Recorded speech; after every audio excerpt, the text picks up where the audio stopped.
네, 저는 이 영화에서 아무 감 없습니다. 제가 만든 것도 아니고, 예, 그냥 그 여기 저 디즈니 쪽에서 목록을 주시더라고요. 뭘 제일 보고 싶냐? 이 영화 좀 오랜만에 할 때는 너무 좋다. 라고 생각이 크리스마스 한번 뽑았는데요. 이 영화는 뭐 우리나라에 최초에 개봉할 때 제목 자체가 팀 버튼의 크리스마스 항공이라고 개봉했어요. 사실 원래는 팀 버튼 감독의 감독의 연출자가 아니고 감독은 아까도 보셨겠지만 다른 놈이 다른 분이죠. 헨리 셀링인가 뭐 그런 분이 있었는데 그분은 뭐 압력을 보니까 그 제가 본 영화 중에서는 코넬리안인가 그 코넬라인인가요? 코넬라인. 예, 그거 그런 재밌었던 그거.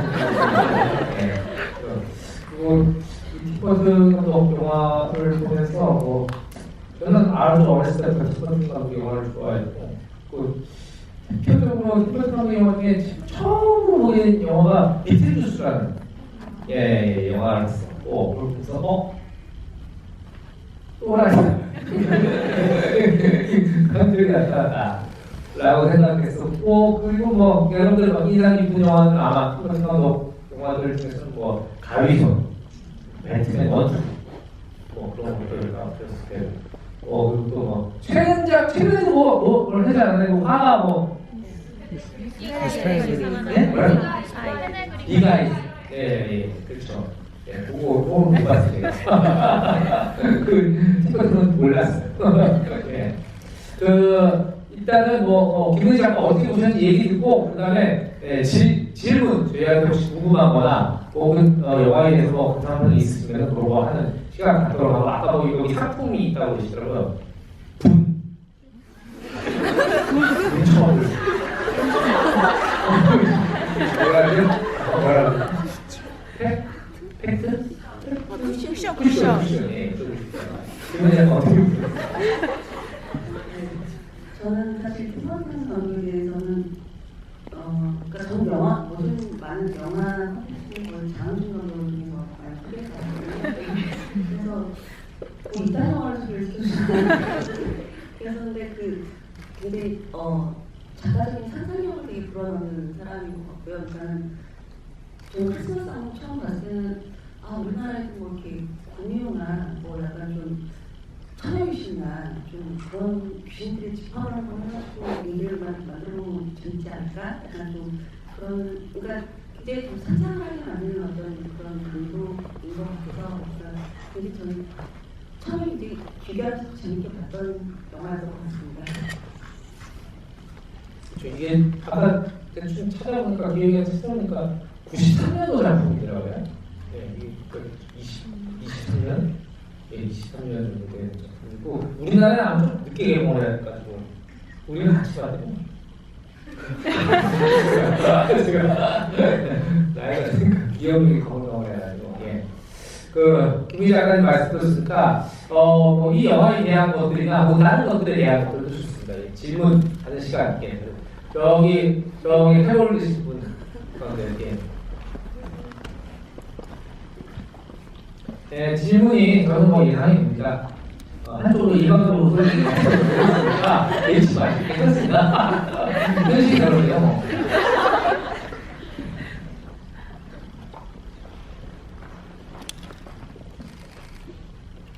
두 분 말씀해주신 거 너무 잘 들었고요.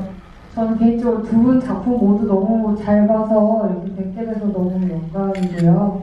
질문하고 싶은 부분이 이제 팀 버튼의 작품들을 다 보면 이제 크리스마스의 안목에서는 잭 스켈리턴이 있고 뭐 이제 위령 신부나 아니면 이제 프랑켄리니에서 빅터라는 이제 캐릭터가 나오는데 이제 최근에 나온 미스 페레그린과 이상한 집, 이상한 아이들 뭐 이렇게 보면은 전부 이제 주인공들이 하나같이 뭔가 특별한 점을 갖고 있고 남들과 다른 그런 부분들을 많이 갖고 있으면서 자기가 속한 기존의 세상과는 어울리지 못하고 좀 외톨이가 되거나 아니면 자기가 원하는 것을 이상을 찾아서 떠나거나 이런 것들이 많이 보이더라고요. 그게 이제 예전에 팀 버튼 감독 그 내한 그런 전시회를 했을 때는 이제 그게 본인의 유년 시절이 많이 이제 반영이 되고 또 본인의 이런 특별한 그런 특이한 가치관, 그러니까 남들과는 다른 그런 점들이 많이 이제 반영이 되어서 그게 이제 팀버튼의 어떤 한 가지 색깔이 되어서 이 감독님의 작품을 보면 그런 이제 특별한 나와 그런 나를 이해해주는 어떤 아름다운 여인 혹은 이제 그런 사람들의 이런 집단을 찾아서 가는 그런 장면들이 되게 많이 나오더라고요. 그래서 이런 걸 좀 감독님의 그런 페르소나 같은 게 많이 이제 반영이 돼 있다고 생각을 했는데 이런 부분들에 대해서는 이제 감독님이나 작가님의 입장에서 어떻게 생각하시는지 또 이제 두 분이 하신 작품들 중에서 혹시 이런 쪽으로 뭐 감독님께서 본인의 어떤 부분들을 이렇게 반영해서 만드신 작품 같은 게 있었는지 그런 것들이 좀 궁금합니다. 무슨 논문을 오래간만에 들어보는 긴 질문인 것 같습니다. 저도 뭐 관객에 한 사람으로 느끼는 건 팀버튼하고 영화에서 그 캐릭터들이 다 결핍이 있는 영웅들이잖아요. 컴플렉스가 있다든지 무지하다든지 아니면 자기가 아는 생각에 협소하다든지 아니면 어렸을 때 어떤 충격 아니면 조실부 약간 이런 캐릭터들. 예. 그래서 전에 얘기 그때 어서 본 게 기억이 나는데 배트맨 1, 2를 연출할 때 저는 이제 배트맨 시리즈를 좋아하는데 그 중에서 가장 좋아하는 게 1, 2거든요. 팀버튼 감독 작품들. 그러니까 거기서 일화를 보니까 그런 얘기가 있더라고요. 헐리우드 대형 스튜디오에서는 이 팀버튼 감독한테 맡기긴 맡겼는데 너무 불안한 거예요. 시기가 이 엄청난 돈을 날려먹지 않을까. 이 어찌 보면 굉장히 마이너리티한 감성이잖아요. 대중적인 감성은 아닌데 이것들 자체를 흔히 말하는 미국의 꿈의 공장에서 만들어낸 영화들이 소비되는 패턴이라는 게 이제 롤러코스터, 팝콘 먹으면서 즐기는 그런 문화의 경향이 커서 이런 좀 기괴한 감독이 이 블록버스터를 만들면 이거 괜찮을까? 해서 하게 됐는데 안 그래도 팀버튼 감독이 가장 힘들었던 건 그거라고 나중에 이제 페고에서 얘기를 하더라고요. 스튜디오랑 싸우는 게 가장 힘들다. 왜 이렇게 어둡냐? 왜 이렇게 부정적이냐 이 영웅은? 왜 이렇게 뭔가 치부라고 암울하냐? 그러니까 그럴 수밖에 없는 게 그분이 배트맨 1에서 스케치를 자기가 직접 했더라고요. 도시에 대한 스케치. 그런 것들에서 아무래도 이 팀버튼 감독은 정말로 자기 결핍들을 이 작품에 그려내고 있는 것 같고 특히나 애니메이션 쪽에 그런 부분들이 많으신 것 같아요. 아톰을 만드는 데스카 오사무라는 유명한 감독도 그분도 어렸을 때 어느 쪽에도 속하지 못하는 항상 이렇게 친구들한테도 왕따당하고 그래서 항상 벌레들 이런 거 먹으면서 관심을 가지고 또 어느 쪽에도 속하지 못하는 그런 자기의 소년 시절이 결국 아톰을 탄생시켰다니까. 로봇으로서도 정체성이 없고 인간도 아니고 어느 쪽에도 속할 수 없고 그리고 항상 그렇지만 닿지 못하는 인간이 되고 싶은 그런 아톰을 만드는데 자기의 유년 시절이 좀 많이 투영된 것 같다 그런 얘기를 하는데 그런 동서양의 또라이 부분이 그런 식으로 많이 이제 일단은 확실히 팀버튼 감독 영화에서 많이 느껴지고요. 저희가 했던 작품이 많지가 않아가지고 무한상태? 글쎄요, 그런 거 저는 굉장히 사실 좀 유머하게 잘했어요. 진짜 일본인들이 저를 되게 귀여워하고 맞습니다. 정말 그래서 저는 정말 느낌이 없어요. 그러다 보니까 제 작품에는 결핍이 있는 영웅들이 별로 없는 것 같기도 하고 어떨 때 보면 좀 바보 같은 사람이 나오긴 하는데 결국 제가 사실 제일 잘 표현할 수 있는 사람은 그런 사람인 것 같기도 하고 아직은 저는 이렇게 감독으로서 쓰지는 못하고 갈 길이 많기 때문에 마이크를 비우지 않아서 모르겠습니다. 저는 영화를 제대로 이렇게 영화에 대한 걸 잘 모르기 때문에 두 번째 제 어떤 유년 시절이나 그런 게 정말 그대로 투영됐던 그런 작품이라고 표현하기는 그런데 사실 저는 어렸을 때부터 무협지를 되게 좋아했었거든요. 그러니까 거의 엄마 아빠가 그러니까 정말 그 저희 남편이 저를 참것이라고 자꾸 표현하는데 저는 진짜 어렸을 때 언제나 나가고 그래서 엄마 아빠가 언제나 밖에 나가 계시고 언니들도 김민정은 태어날 때도 장인어른이 집에서 녹슨가위 텐트를 잘라서 아니면 6.25 때 이게 아니에요? 예, 천출 그래서 제가 천출이라고 얘기하는데 그래가지고 알겠습니다. 그래서 그 저 혼자 집에서 그러니까 언니들 때문에 다 바쁘다 나가고 그래서 저 혼자 계속 이렇게 상상을 되게 많이 했었던 것 같은데 그러니까 그런 게 드라마로 먼저 말씀을 드리고 싶지만 사실 저는 무협지를 되게 많이 썼었거든요. 혼자서 습작을 되게 많이 했었는데 막 날라다니고 막 이렇게 뭐 장풍 쏘고 막 약간 그랬던 판타지가 그대로 튀어나왔던 건 사실은 그 무협지였던 것 같고요. 그 자꾸 제가 그다음에 드라마 작가가 된 뒤에는 거의 주인공들을 보면 약간 좀 포기하지 않고 약간 뭔가 이렇게 도전하고 끝까지 그걸 약간 이뤄내는 그런 주인공들이 많은데 그건 아마 유연설이라기보다는 제가 작가가 되고 난 이후에 처음으로 좀 제대로 한번 써보려고 했던 게 아마 6.18 소년이라는 어떤 그런 드라마였고 대부분 한 3년에 걸쳐서 썼었거든요. 근데 그때 진짜 저희 남편과 그걸 감독하셨던 조은석 감독님의 그 구박이 엄청났어요. 이렇게 잘할 줄 몰랐어요. 아니 근데 저 그때 봐도 제가 참 기분이 못 썼었거든요. 초반에 한 1년만 그 정도는 약간 이 정도 그런 것도 아마 포기하지 않을까. 그러니까 그때 그 제 남편도 얘 진짜 즐기다 약간 그런 생각을 했었어요. 이런 그 멸시와 진짜 모욕을 받아서 내가 이건 그렇지 않지 그랬는데 근데 그때 그냥 정말 한번 포기도 한번 해보려고 했었거든요. 근데 집에 너도 생각을 해보니까 제가 글을 안 쓰면 도대체 뭘 할 수 있을까 생각을 해서 한번 끝까지 가보자라고 생각을 해서 좀 그랬는데 한 12부를 썼을 거예요. 그러니까 앞에 1부부터 10부까지 계속 빡과 멸시와 모욕을 당하면서 계속 썼었고 근데 12부를 딱 쓰고 초반을 넘겼는데 그때 저희 남편이 그때 보고서는 한 글자도 고칠 일이 없다고 그런 얘기를 했었거든요. 그러니까 그때 어떤 그 뭐라 그러지? 그 희열? 그러니까 그랬던 그 느낌들이 계속 그 뒤에 작품들의 주인공들에게 좀 영향을 주지 않았나 싶습니다. 김민희 작가 아까 말씀하셨다시피 저희 집에도 있어요. 보통 중학생 이렇게 사춘기에 저거는 여동생 여고생들은 이제 하이틴 로맨스 이런 거 보는 게 김민희 작가 어떤 무협지를 보는 거. 걔는 무협지를 또 보는데 그 진짜 썼더라고요. 무협지를 쓰고 뭐 이렇게 해가지고 노트에다가 해가지고 막그 무협지가 지금 저희 집에 있는데 벽파 치고 하면 초이를 덮친 거죠. 그래가지고 하고 있는데 정상은 아니었다. 네, 정상은 아니었던 거고 사실은 되게 중요한 건 만약에 한국에 뒷바탕 같은 사람이 있을 수 있을까라고 생각하면 저는 없는 게 당연하다고 생각합니다. 해결화된 교육, 네, 당시에 말할 것도 없고 지금도 다들 가는 걸 해야 되잖아요. 같은 걸 해야 되고 제가 학원 4개 가는 얘도 학원 4개 배워야 되고 얘가 영어 해야 돼. 영어 못하면 막 지금 머저리 취급을 받는 막 그런 세상이 회계화는 정말 사회 뿌리 깊게 남아있는 것 같아요.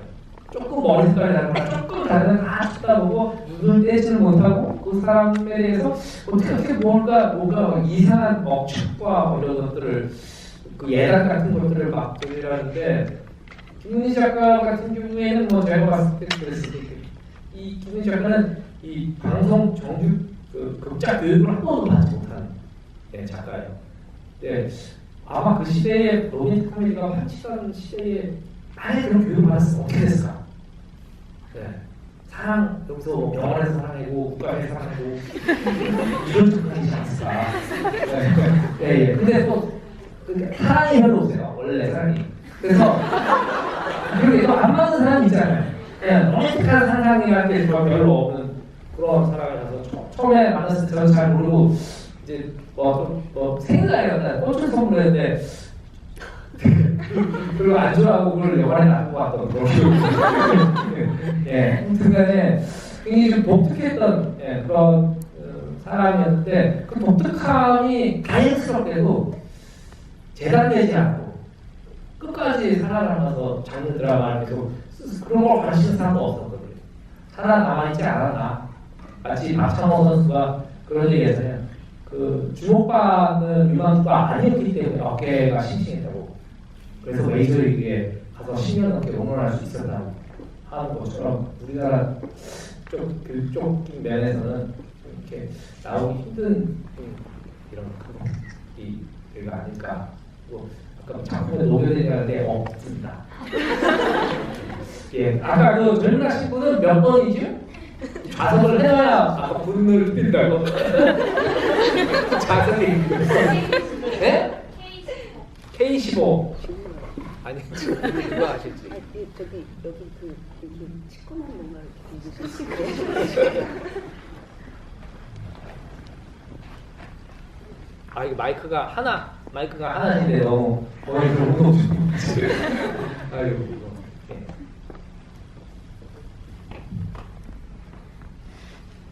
제가 생각하기에 이제 애니메이션이나 이런 드라마나 영화의 차이가 이제 애니메이션 같은 경우에는 상상력이 이제 무한대로 될 수 있고 또 뭐 세일러문 같은 거 실사로 하면 되게 이상하고 좀 되게 좀 그로테스크하게 세일러문이 실사로 되잖아요. 근데 이제 작가님과 감독님은 이제 실사로 된 작품을 하시는데 이제 애니메이션이 갖고 있는 장점이나 단점, 이제 제가 생각하지 못한 다른 장점이나 단점이 있는지 그래서 그런 장단점으로 인해서 애니메이션을 하고 싶은 마음이 더 큰지 아니면 아예 안 하고 싶은 마음이 생기시는지 그게 궁금합니다. 아 저는 안 합니다. 할 줄도 모르고.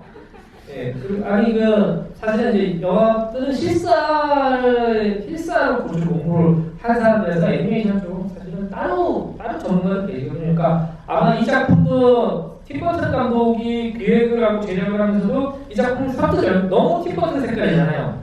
근데 팀 버튼이 연출하지 않은 것도 자기가 할 수 없는 분야였기 때문에 이 클레이 애니메이션을 아마 자기가 가장 자기 말 잘 듣는 감독을 보신 게 아닐까. 예, 그런 생각이 들고 그리고 확실히 그 애니메이션은 정말 만약에 이 작품을 실사처럼 했으면 그건 정말 흉해서 못 보는. 예, 정말 너무 이상할 것 같아요. 그렇다고 해서 2D 애니메이션처럼 했더라도 그건 역시 아주 질감이 안 나죠. 이 그로테스크가 그림자의 음영이랄까? 이런 것들이 나오고 아마 이 시대에서는 3D가 없던 이 시대에서는 최선의 장르, 이 이야기를 구현하는 데 있어서 최선의 장르가 이거였지 않았을까, 뭐 그런 생각을. 그 질문이 뭐였지? 이렇게 해야 될까?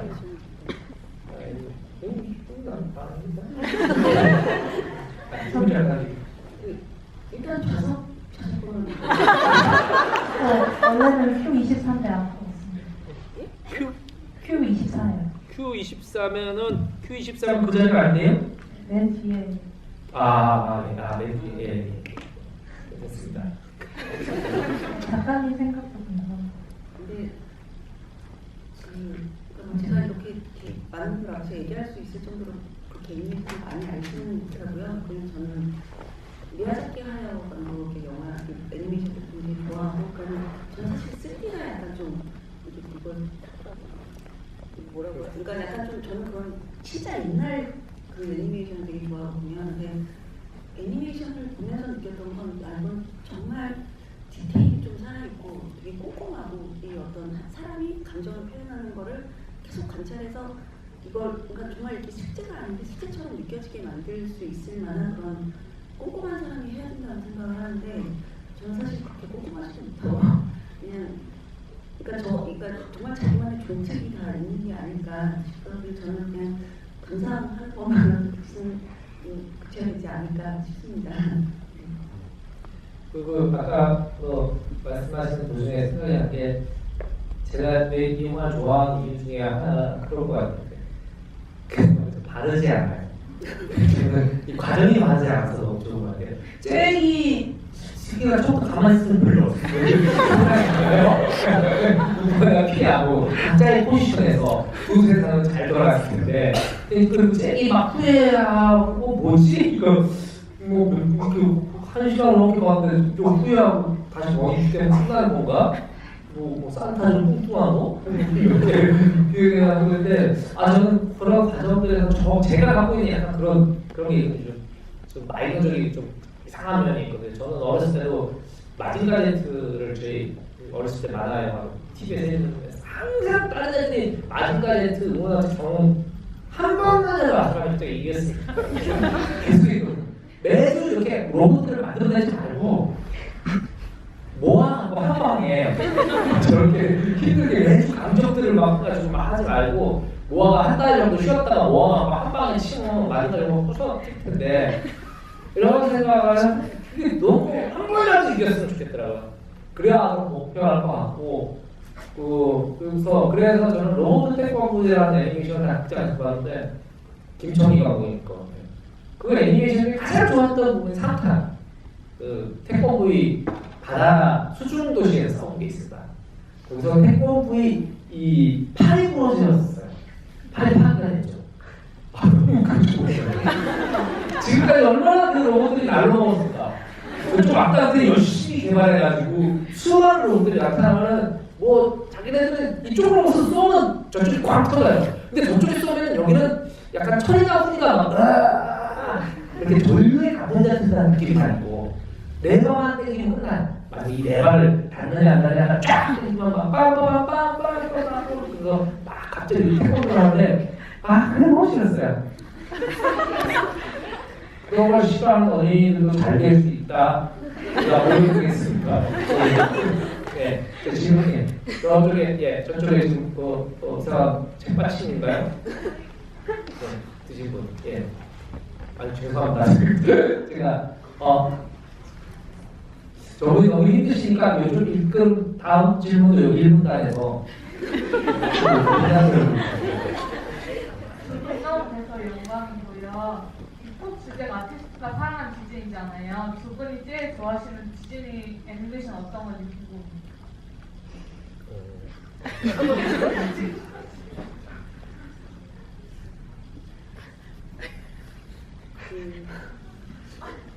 디즈니가 뭘 했는지 진짜 디즈니가 뭐뭐 있는지 잘 모르겠는데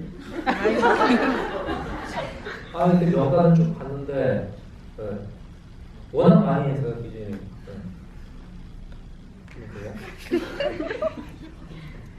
진짜 나이가 먹어서 여기 혹시 디즈니 관계자분도 계세요? 계신가요? 없으면 너무 다행이다.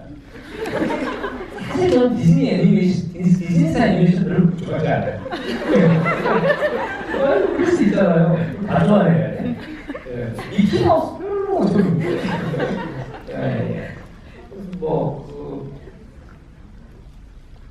디즈니 애니메이션 중에는 잘 모르겠고, 최근에 재밌게 봤던 게 뭐더라? 애니메이션 중에? 뭐였지? 자리가 몇 번이에요? 네? IR 5번이요? IR 5번 X 글쎄요, 그 디즈니 애니메이션 제가 뭔지 잘 몰라가지고 뭐뭐하는지 잘 몰라가지고 근데 사실 디즈니, 월트 디즈니가 그런 말들은 일부러 많이 아시잖아요. 사실 이미 사실 좀 직원들이 좀 그런 얘기 해도 되겠죠? 월드치 비단을 너무 많다.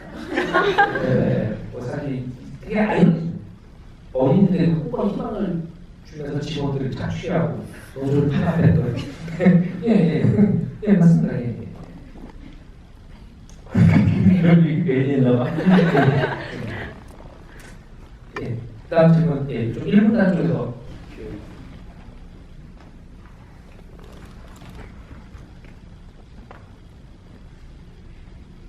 안녕하세요. 우선 두 분 다 진짜 팬이고요. 심장 떨려. 지금 이 영화가 되게 아이들이 무서워하는 그런 코박도 그렇고 드라큘라도 그렇고 어렸을 때 악몽꾼다면 하나쯤은 나올 법한 그런 귀신들의 소재로 만들어진 영화인데 혹시 작가님하고 감독님이 어렸을 때랑 뭐 지금도 그렇고 되게 무서워하는 코드가 있다는 게 궁금해요. 저는 일단 그 예전에 그러니까 요즘에 했던 거 말고요. 진짜 옛날에 했던 전설의 고양이라는 귀신이라는 아마 여러분들은 점심때 보실 수 있겠지만 한예숙이라는 배우가 처음 나왔던 공유가 있거든요. 그러니까 진짜 CG 안 들어가고 정말 배우가 다 이렇게 특효해가지고 막 빨간 뭐 아시죠? 그리고 이렇게 그 장미가 나왔던 얼굴이라고 좋아하는 거 있어요. 정미가 나왔던 귀곡성 뭐 나이가 너무 그리고 뭐 그러니까 진짜 좀 옛날에 그 CG 없었던 천연시들 그게 정말 무서운 것 같아요. 저도 뭐 사실은 뭐 한국이니까 한국 귀신이 제일 무서운 것 같아요. 솔직히 여기 나온 귀신들 실사를 보더라도 그렇게 놀라지 않을 거. 도대체 미국 사람들 왜 호박이 무섭다는 거지? 왜 호박은 할머니들이 되게 좋아하죠? 왜 무섭다는 건 잘 모르겠고 그리고 뱀파이어 영화들 이렇게 봐도 약간 저는 좀비 이런 거는 그렇지 않아요? 그냥 아니 물리고 그냥 편하게 살고 싶지 않아요?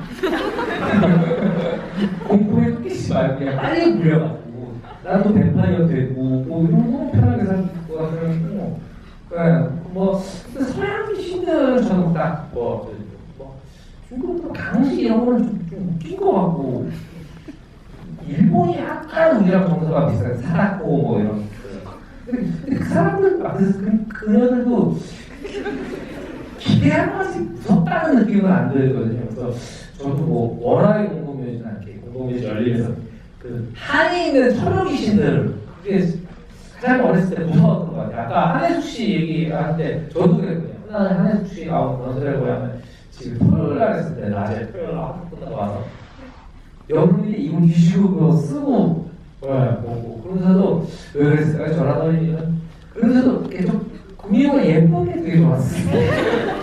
그러니까 뭔가 좀 그렇지 않았던 것 같아요. 그런데 네. 몇 번입니까?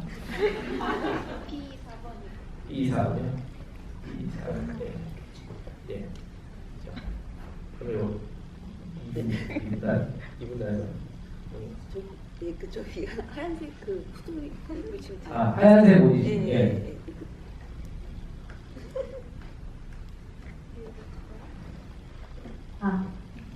저는 제13열에 앉아있는 안지혜라고 하고요. 저는 김은희 작가님 정말 팬이에요. 원래 제가 무서운 걸 진짜 못 봐서 무서운 거 볼 때마다 입 막고 눈 막고 눈이랑 귀를 막고 보는데 진짜 유령이랑 시그널이랑 무한상사 너무 잘 봤고 아직도 그 오르골 소리 들으면 너무 무섭긴 한데 정말 팬입니다. 네, 그리고 제 질문은요. 그 이제 팀 버튼 감독 작품들 보면은 이제 유령 신부나 뭐 이번 악몽이나 페레그린 보면은 어린이들이 보기에는 되게 무서운 영화잖아요. 약간 공포가 있고, 약간 그래도 스릴러적인 면이 좀 있고.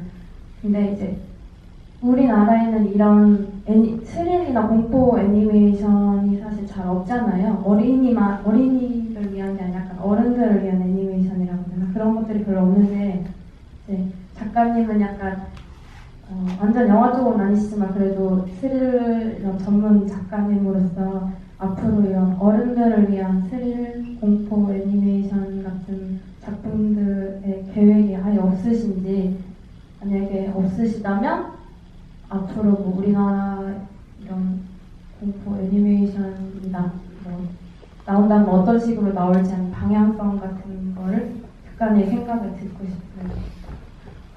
아까도 말씀드렸지만 저는 사실 애니메이션 하는 좀 많이 소질이 좀 많이 자질이 좀 부족한 것 같아서 근데 저는 이게 티버튼 감독 영화 이번에 미스테리는 아직 못 봤는데 그냥 그 제 기억에 약간 좀 무섭다기보다는 이렇게 슬픈 얘기인 거다라는 생각을 많이 했었거든요. 또 뭔가 자기가 가질 수 없는 것을 자꾸 동경하고 좀 그런 얘기여서 저는 어린아이들이 본다고 그래도 제가 애를 키우는데 애들이 그렇게 눈높이가 낮지가 않더라고요. 그리고 저희보다 훨씬 더 감수성 있게 받아들이는 것 같고, 그러니까 그래서 저나 저희 남편은 이렇게 애한테 이건 안 돼라는 걸 별로 안 하는 편이거든요. 나는 볼 수 있는 거는 다 보여주려고 노력을 하고, 그러니까 뭐 포노나 그런 건 안 되는데, 그래서 어느 정도 이렇게 어른들 볼 수 있을 만한 그런 것들은 다 같이 그냥 보면서 설명을 해주면, 설명 안 해줘도 거의 다 아는 것 같고, 그러니까 애들만을 위해서 애들 뭐 뽀로 정도가 애들을 위한 뽀로 정도 되게 재밌더라고요. 애만을 위한, 어른만을 위한 좀 그런 그 재밌는 별로 없지 않나 싶고, 그다음 일단 저는 공포 제가 하는 것은 공포라기보다는 제가 하는 것은 저는 되게 다 무서운데, 그러니까 애니메이션은 아니겠지만 아마 저는 앞으로 계속 뭘 만들더라도 제가 사랑 얘기를 잘 못 써서 아마 저는 앞으로 죽을 때까지 이런 얘기만 계속 쓰지 않을까 싶습니다. 예. 윤희 작가는 정말 사랑, 로맨스 이런 거 잘 몰라요. 그래서 정말 윤희 작가랑 저랑 예전 같이 일할 때도 그랬거든요. 우리는 안 무섭고요, 솔직히. 우리는 이게 약하다는 생각을 항상 이게 쪼이지 않는다. 더 쪼여야 되는데 더 스릴이 있어야 되는데 하는데 막 이렇게 게시판이나 이런 반응 보면 이렇게 굉장히 뭐 무서워서 이렇게 채널을 딴 데로 돌려보고 그러니까 이런 그 시청자분들이나 이런 분들이 계시면은 너무 감사하고 빨리 그래도 채널 다시 돌아와야 되는데 뭐 이렇게 좀 안타깝기도 하고 그런데 아까 한국에는 그런 얘기 막 하는데 사실 한국에는 소스들이 진짜 많거든요. 예, 한국에도 전설 걸고 보면 뭐 다리 하나밖에 없는 뭐 남자 뭐 이런 것들 뭐 구미호는 말할 것도 없고 그리고 뭐 저기 사실 우리나라 동화들이 콩쥐팥도 나중에 이제 그 콩쥐가 복수하잖아요. 예, 콩쥐가 복수. 원래 설화의 그 진짜 미국은 정말 잔인한 그 팥쥐를 젓갈을 담아갖고 속여가지고 팥쥐 엄마한테 먹이잖아요. 팥쥐 엄마한테 쫙 먹고. 네, 뭐 그런 것들 아니면 뭐 이렇게 장엄한 그런 것들도 굉장히 잔인한 이야기들의 전례에 대해서 돌아오는 뭐 그리고 뭐 거들 왕자인가요? 거들 남자. 그거는 뭐 아주 그런 하드코어 없죠. 네, 사실 우리도 소스는 굉장히 많은데 그 아까도 초등에서 말씀드렸다시피 사실 그 좋은 소스를 갖고 있어도 그 독특함이 존중받는 어린이와 학생의 독특함이 참여자가 존중받는 풍토가 돼야 되는데 그런 것들이 어렸을 때 어감이 되고 자꾸 혼나. 저희 어렸을 때만 해도 만화가게가 있어서 혼났거든요. 제가 어렸을 때 만화책에서 만화책에서 만화를 보죠. 만화가게에서 만화책을 보고 있는데 문이 도르르 열리면서 장아준 만화책에 왔어! 그럼 제가 야야 일르지 마! 뛰어나가 선생님이 장아준 나와. 빡빡빡 5대. 네, 그 만화 보면 안 되고 그리고 여기 연배 있으신 분들 기억하실래나 모르겠어요. 옛날에는 그 몇 월 며칠 날 만화책하고 브로커전이라고 책을 태웠어요. 행사처럼 그런 것들을 태웠습니다. 나쁜 거. 네. 뭐 그런 시절들을 지나서 했으니 당연히 정말 그런 것들이 전에 그 만화 같은 게 이현세 씨인가요? 이현세 씨가 그런 말씀을 하시더라고요. 원래 이분이 미대를 다닐 때 왜 화를 안 하고 왜 만화를 그랬는데 이분이 자기가 한참 동안 미대를 다니고 미대를 졸업하고 나서야 자기가 무슨 생명인간 그식 약도를 알았대요. 생명인간 생명인간. 색을 제대로 모르는 사람이라는 알았다고 그러더라고요. 그래서 본인이 할 수 있는 건 그거밖에 없었는데 천대를 하고 막 그런 세월을 지나면서 지금까지 이 일을 계속했던 것들이 너무 자랑스러운 다행이다 뭐 그런 얘기를 하셨는데 정말 이런 해외의 거장들 볼 때마다 그런 것들 우리가 우리 사회가 많이 좀 그런 면에서 조금 아쉽지 않나 뭐 그런 생각들을 해봅니다. 네. 그리고 아까 몇 분인지 얘기했었나요? 예. 얘기하셨죠? 예, 그 다음 질문. 예.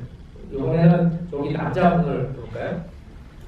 일단 그 테마가 아티스트가 사랑하는 디제인데 저는 그래서 이제 예매할 때는 저기 감독님하고 작가님이 이렇게 아티스트는 이렇게 얘기한 줄 알았거든요. 그래서 그 디제인에 대해서 간증하는 그런 시간 같은 그런 줄 알았는데 보니까 또 디제인을 안 좋아하시는 것 같아요.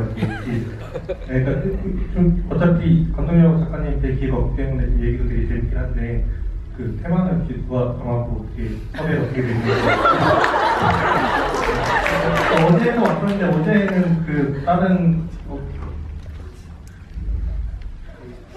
손희정 평론가님 오셔서 얘기하는 방향 같은 거 많이 다른 것 같아서 뭔가 두 번째는 하나 아니 그저 어제도 계속 얘기를 들었는데 그동안 강의 같은 걸 하시더라고요. 프레젠테이션을 해가지고 그래서 오늘 대담 형식으로 해서 한다 해서 저는 사회자가 있는 줄 알았는데 사회자도 안 계시고 그래서 저도 조금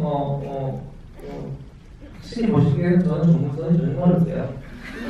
네, 그냥 여러분들하고 같은 영화 보고 얘기 나누는 자리를 이쪽에서 그렇게 준비하지 않고 섭외 과정은 참신한 인물 섭외 과정은 제가 지금 자고 있는데 시간인가요? 자고 있는데 이제 한 번에 전화가 걸려오고 공감호 공중어 관계 아닙니다. 우리들 복만대 감독님이 복만대 감독이 너무 바쁘죠.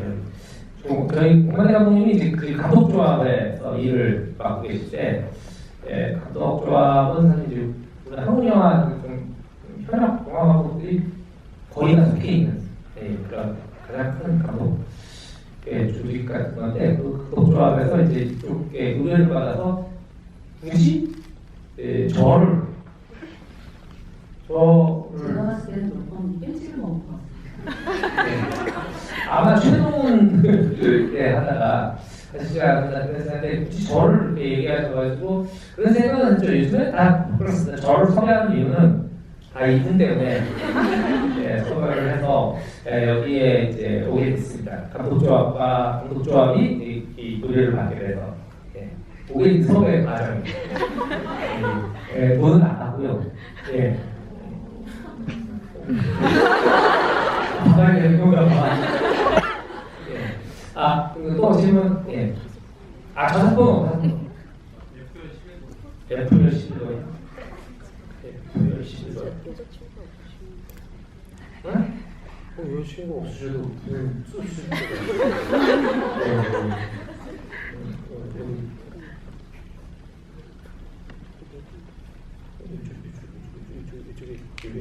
상부산 쪽에 저기 세 번째 줄에 극성스러울 수 있고 여기 저기 뭐 야광 밴드인가요? 트윈스라고 되어 있는 건가요? LG 트윈스 가을 야구이라고. 아, 네. 기분이 잘 나요, LG 트윈스. 뭐예요? 배달링은 C22번입니다. 질문 전에 제가 아까 너무 반가워서 저도 항상 애니메이션 보면서 악당이 한 번이라도 이겼으면 좋겠다고 생각했거든요. 지구방위대 후레시맨이라고 있어요. 그 결말이 굉장히 슬프거든요. 기억하실지 모르겠는데 그거 꼭 보셨으면 좋겠어요. 후레시맨이요? 그게 결말에 지구를 지켰는데 지구에는 할 수가 없어요. 그래서 아름다운 지구를 두고 떠나거든요.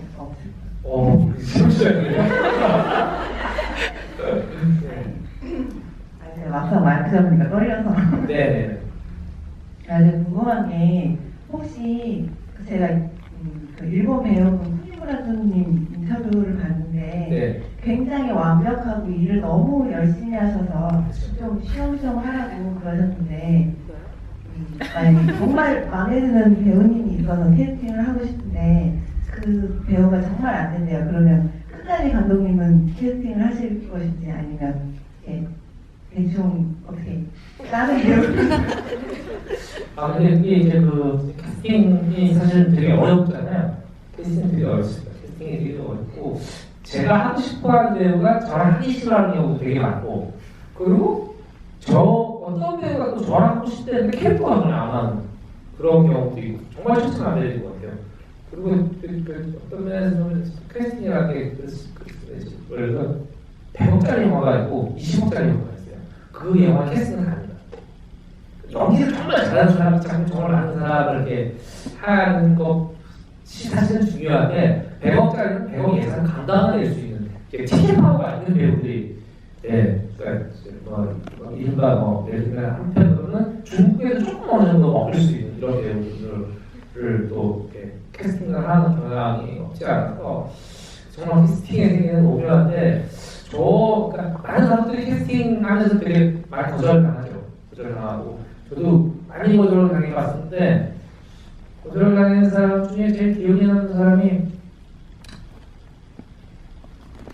설경구가 기억이 나네요. 설경구가 설경구 씨랑 제가 좀 친했었어요. 친했었는데 지금도 친하고 그러는데 제가 한때 그 년도 제가 기억이 나는데 2000몇 년도지? 아무튼 지금으로 한 18년 전 전인 것 같습니다. 그때 이제 설경구 씨가 정말 탑 중에 탑이었습니다. 그때 이제 제가 이제 그 1924년 스위스 월드컵에 첫 출전해가지고 한국 선수들의 얘기를 준비를 하고 있었는데 되게 대작이었죠. 되게 대작이고 다른 또 영화계에서는 야 드디어 장학준이가 뭐 하나 뭔가 대단한 걸 하나가 뭐 그래서 그때 당시 이제 그 골키퍼가 이제 그 월드컵 역사 가장 많은 시점을 했던 골키퍼인데 그 골키퍼 얘기를 이제 준비를 하고 있었어요. 골키퍼 주인공으로. 근데 이제 이 차승원 씨가 지금 잘 나가요. 그때도 잘 차승원 씨가 관심을 보이는 거예요. 아니 나 하고 싶다고. 근데 술을 뭐 저랑 같이 먹더니 이제 이거 시나리오 아직 안 나왔죠? 아직 안 나왔죠. 감독님 내가 했으면 좋겠는데요? 그래서 정말 고마워요. 이렇게 하고 있는데 시나리오가 나올 때쯤 됐는데 설경구 씨가 저한테 전화가 옵니다. 그거 얘기 들었어요. 누구 캐스팅 했냐? 아직 캐스팅 모르겠지. 그거 잘 나오시더라고요. 예? 그런데 이제 회사 쪽에 이제 물어봤어. 이거 어떻게 해요? 그때 이제 그 얘기예요. 배우를 감당해낼 수 있는 배우와 배우를 감당해낼 수 없는 배우인데 어느 정도 배우가 붙어주니까 따라서 예산이 결정된다. 이거는 배우이 넘어가야 되는 정도의 예산이라고. 그래서 고민에다가 뭐 하다가 차승원 씨한테 정말 죄송하다. 정말 죄송하다. 좀 회사 문제가 있어가지고 이번에 같이 힘들 것 같고 다음에 해야 될 것 같아요. 차승원 씨도 되게 쿨해요. 쿨해요. 또 11월 1일날 술 한잔 먹기로 했잖아요. 차승원 씨 너무 좋은 사람이에요. 술 먹고 나요. 그래서 이제 차승원 씨가 잘 가 하고 싶다고. 그래갖고 제가 신화를 보냅니다. 신화를 보냈는데 서영희 씨가 전화가 왔어요. 전화가 와가지고 지금 봤어. 어때? 재미없는데? 그래서 한주야 난 못하겠다. 그래서 생각했어. 기분 나쁘지? 미안해. 근데 사실은 이쪽 일이 다 그래요.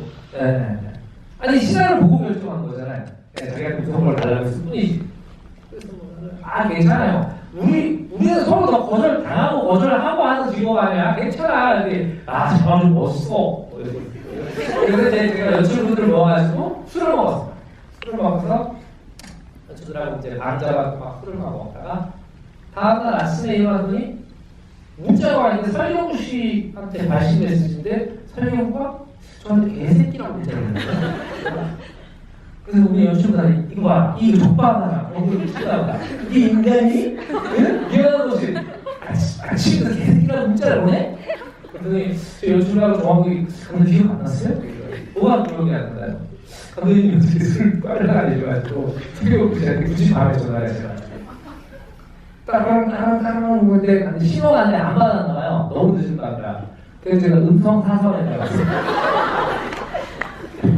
너는 개새끼고 너는 파멸할 것이며 뭘 해도 잘 되는 게 없어. 뭐 소문이 싹막 새끼들 막 됐어요. 막 입에 담을 수 없는. 나중에 옆에 얘기 들었더니 그 음성사상 꽉 찰 정도로 해가지고 다시 넘어가는데 제가 모르고 막 욕을 하고 있어요. 예, 그러고 이제 뭐 다음날 뭐 개새끼라고 문자를 보냈던 건데 벌써 갑자기 좀 씹새끼 항의하게 끝나서 예.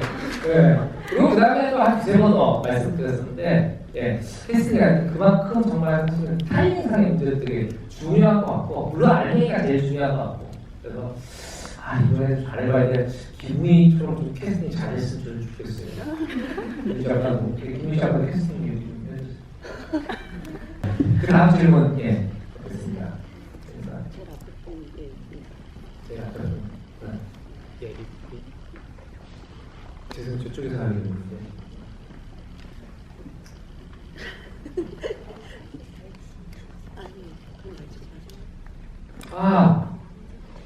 좋은 소식입니다. 저희 거막이 들려요라는 질문을 많이 주신 줄 알았어요. 아주 감사합니다.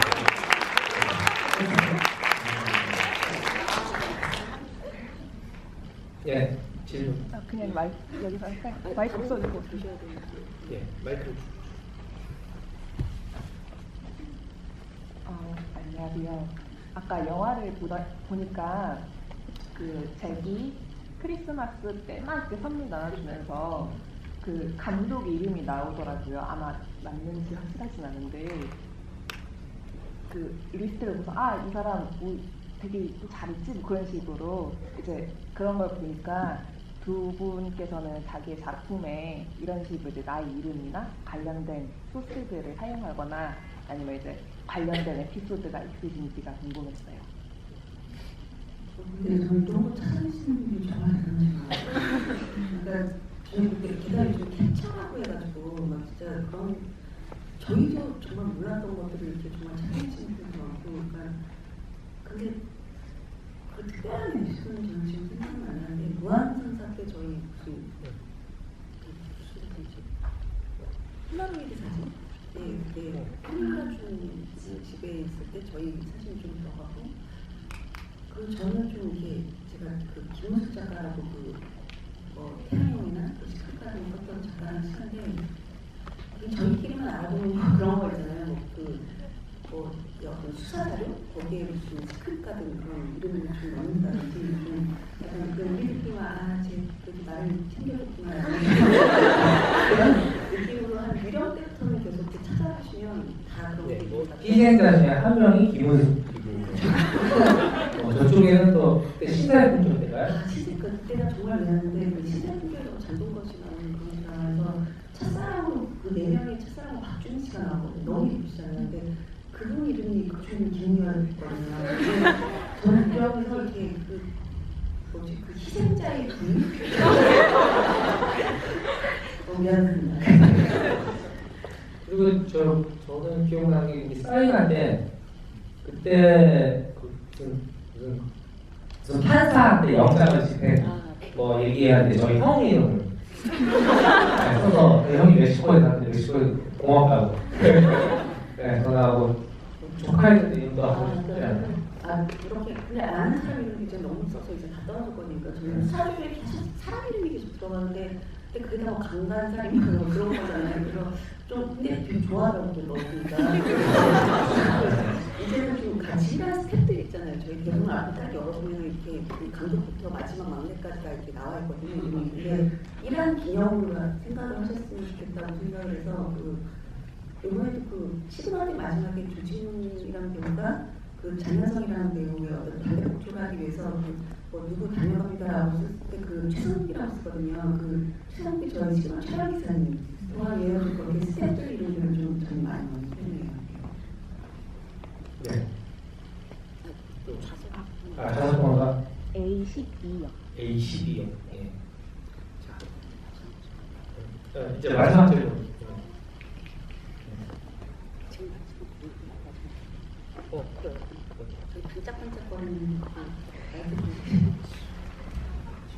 이게 제가 마지막 질문 받기 전에 그 생각해보니까 너무 이렇게 왜냐면 이 디즈니 영화제를 보러 오신 분들은 너무 디즈니하고 관련된 얘기 못하는 것 같아서 일단 먼저 죄송하다는 상황을 먼저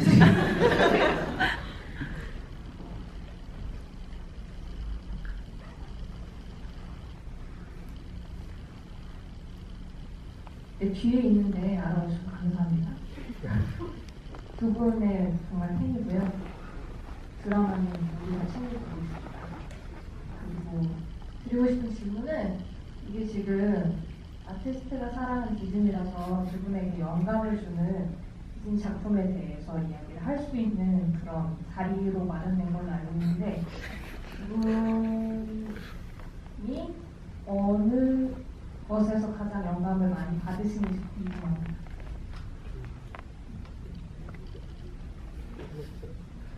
저는 다 되게 드라마마다 다르고 아마도 다르지 않을까 싶어요. 어떤 경우는 책보다 좀 책한 줄에서 기도 하고 기사를 봤는데 그 기사 내용 한 줄 그런 게 들어올 수 있는데 그게 딱 하나 이렇게 하나로만 다 되는 건 아니고 그러니까 그게 이렇게 다 모여서 그러니까 그 전에 그 드라마를 준비하기보다는 내가 살아왔던 그 인생 경험들이 다 이렇게 이렇게 여기 한 줄에서 갑자기 툭툭 튀어나오는 것 같은 좀 그런 느낌인 것 같습니다. 특별하게 뭐 하나는 다른 없는 것 같아요. 제가 생각하는 김은희가 나온 책 독서? 정말 이렇게 독서광이라고 그러죠. 독서광. 네. 막 있다 이제 막 이런 책까지. 작품할 때 작품을 그러니까 어떤 거냐면 집에 있는 화장실에서 읽는 책과 작업실 화장실에 읽는 책과 평상시에 읽는 책과 이게 다 달라요. 네. 그래서 정말 책값이 엄청나게 나올 정도로 그리고 책을 워낙 좋아해가지고 그리고 가끔가다 너무 이런 것도 뭐나?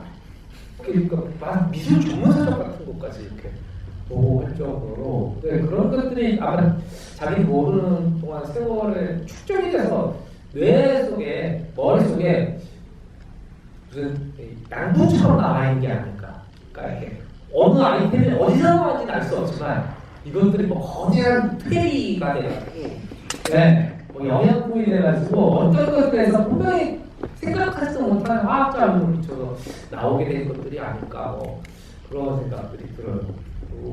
문희 작가는 원래부터 그렇게 스릴러, 원래부터 사람 죽이는 걸 좋아해가지고 사람 죽이고 그런 얘기를 하지 않습니까? 김은숙 작가랑 되게 친한데 둘 다 이렇게 되게 아름다운 모든 걸 보면 김은숙 작가는 저기서 저기서 남자가 뛰어오고 이 사연이 이어서 배경만 할까 여기서 사랑을 해서 어떻게 사랑을 하면 예쁘게 사랑을 할까 이런 생각을 하는데 기분이는 저 뒤에서 밀면은 신체는 어디까지 떠내려오고 어떻게 말해줄까 이런 생각만 하는 그 두 분인데 사실은 이제 이분도 항상 생각을 하는 거예요. 여기 이걸 보면 이 생각이 이렇게 되면 어떻게 될까? 항상 머릿속에 그 생각밖에 없는 거예요. 그렇지 않습니까? 원래 이렇게 우리가 흔히 하는 분들은 신발 쪽 계신 분들은 또 지나다니면서 하루하고 신발만 보세요. 와 저건 뭘까? 저건 어떤 재질일까? 이렇게 하는 그게 항상 하고 있는 거 같아요. 그런 분들이 되게 참 존경스러울 정도로 그런 거 하고 저는 막 영화나 닥치는 대로 보고 옛날에 진짜 책을 좋아했는데 어느 순간 책이 눈에 안 보고 책을 안 보게 되더라고요. 그때부터 추락이 시작됐네. 네. 근데 저는 기본적으로는 어렸을 때 저희 형 서재에 있던 그 창작가 평사에서 나왔던 책들 이상하게 그런 책들을 어렸을 때부터 많이 보게 됐어요. 그래서 나이에 맞지 않은 책들을 보게 돼서 문학에 관심을 가지게 되고 그랬는데 제가 생각할 때는 아이템 이런 것도 중요하지만 어떤 얘기를 왜 하는가 왜 이 시대에 2016년도에 왜 장하준이 만든 혹은 왜 김은희가 만든 2016년도에 이 작품이 우리 사회에 왜 필요한가? 라는 이유가 저는 창작자에게 있어서 굉장히 중요하다고 생각을 합니다. 그러니까 무엇을 얘기할 것인가? 왜? 사람들에게 무엇이 필요한가? 그러니까 우리가 흔히 김혜희 작가가 흔히 한 걸 뭐냐면 장르적으로 볼 수밖에 없죠. 정의가 밝혀진 얘기일 수밖에 없죠. 살인 사건이 벌어지고 누군가를 은폐하려고 하는 사람이 있고 그것들이 뭐 권력이든 뭐 돈이든 뭐 그런 사람이 생겨나고 그런 것들 사회정의를 지키는 것들 뭐 그런 것들에서 그는 뭐 우리 사회 문제의 창작자들은 아마 누구나 관심을 가지고 있고 그리고 그것들에 대해서 항상 우리 사회를 다 들여다보고 세계를 들여다보고 그 이전에 독서나 이런 것들을 통해서 세계 관을 확립을 하고 이 세계를 어떻게 볼 것인가에 대한 것들이 어찌 보면 아이템보다 훨씬 더 중요한 게 아닌가 뭐 그런 생각을 합니다. 예. 자습본과 오사열이요? 오사열. 아 그래요? 네. 그러시군요. 눈썹이 10개 한 더 있어? 시간이 다 끝나죠. 그럼 한 분은 우리가 추첨으로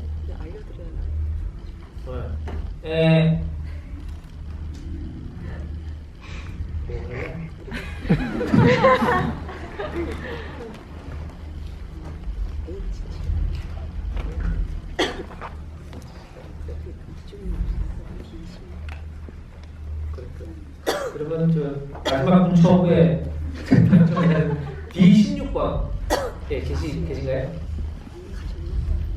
계시는구나. 예. 축하드립니다. 예. 또 김은 작가 마지막으로 하면 늦은 시간에 디지털 관련 모르는 게 많아요. 아티스트도 아니고 디즈니 사람도 왜 여기 안 돼? 그런 생각이 들지만 같이 다시 한번 생각하면 약간 좀 화음이 들렸어요. 그래서 화음이 저는 이거 진짜 정말 진짜 제가 듣던 뒤와 진짜 정말 세상이 좀 약간 오늘은 그렇게 막 파국으로 막 쌓았으면 좋지 않았을까. 재밌는 것들을 막 하다. 그래서 특히 여러분들하고 같이 큰 화면으로 사실 같이 봤다는 게 DVD로 집에서 봤던 거거든요. 그래서 큰 화면으로 다시 한번 같이 볼 수 있는 기회가 있으면 저희가 이 시에 주신서 돌아주시죠. 김 작가님 처음에 말씀하셨지만 옛날에 봤었던 것보다 후반부가 많이 않다는 것들 그리고 스타일 자체가 뭐 그렇게 새로운 것 같지 않다는 거는 팀 버튼에게 영향을 받은 감독들이 계속 이런 플레이 애니메이션들이나 뭐 이런 것들 다른 창작물들을 통해서 계속 우리한테 익숙해진 느낌이 사실 없잖아요. 이게 있었기 때문에 다른 작품도 있었던 거고 우리는 어찌 보면은 20몇 년 전에 그런 이런 좀 그로테스크한 이야기들이 본격적으로 막 그 융화되는 시기에 초기작들을 보는 것이라 그렇게 생각이 들 수 있을 것 같고 뭐 저도 마지막으로 이상 말을 드리자면 이 작가가 이제 드디어 다음 작품을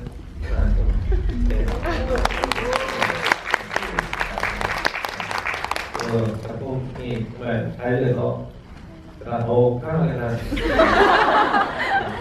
저도 이제 올 1월 6일부터 촬영을 시작하는 정말 얼마만인지 모르겠어요. 감사드리고 여러분과 시간을 가져야 되고 이렇게 좀 진짜 많은 영화나 문화를 관심을 가져주셔서 너무나 감사합니다. 그러니까 제가 만든 건 아니지만 문화는 다양성이야말로 우리가 지켜야 될 거라고 생각합니다. 영화는 더 이상 팝콘을 먹어야만 볼 수 있는 게 아니라는 좀 우리가 다시 잊지 말았으면 좋겠어요. 영화는 그냥 막 30분이 깔끔 같은 게 아니고 영화는 때로는 문화하게 대안이 될 수 있고 때로는 시대의 거울이 될 수 있다는 점을 여러분들 여기 계신 분들 되게 많이 이해하고 잘 아시는 분들일 것 같아서 오늘 너무 반갑고 즐거웠습니다. 감사합니다.